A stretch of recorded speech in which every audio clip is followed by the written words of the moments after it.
In this video, we found a wallaby carcass in our backyard and placed it near some wildlife cameras. There are many wallabies in Australia, however not all of them survive. This video shows the natural processes that occur after death and the scavenger species that emerge to get their feed. Alright guys, so we're just heading down to the yard now because we just came back from Noosa and we've seen a wallaby carcass on the ground.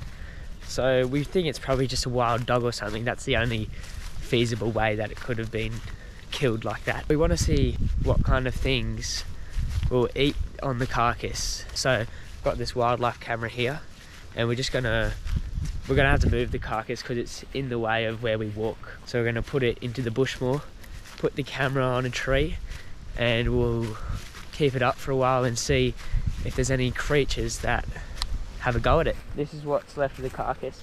Doesn't smell too bad right now, but there's loads of flies on it. Gonna move it now. There we go.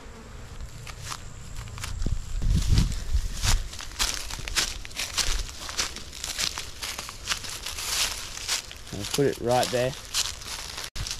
And we've got the camera right there. So we're going to turn it on now. We'll just have to see what comes and eats at the carcass. After leaving it up for just 2 days, we found a goanna. It was a bit disappointing though because he only walked around the back of the carcass. I would have expected him to have a go at it. This wallaby here had a good sniff around the carcass. He ended up just finding some food for himself, and then became very interested in the camera.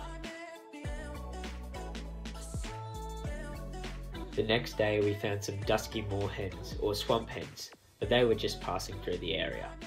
That night we got some more wallaby interest, but this guy was just getting in the way of the camera. It was unsurprising to see another wallaby the next day.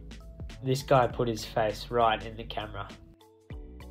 2 days after this, we pulled the camera, and when we visited the site of the carcass, we discovered something very interesting. So originally put the carcass there, now it's moved here.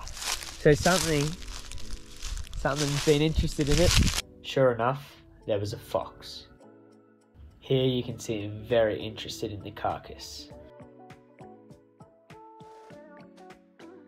Just there, he manages to bite a chunk off. As he tries to get his mouth around the leg of the carcass, he finally succeeds and drags it across.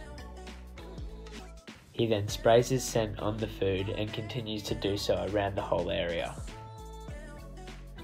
Now that he's marked it as his food, he should come and collect it later, and other animals would be deterred from his scent. Now all that's left on the carcass are a couple bones. Nature's done a pretty good job of cleaning up.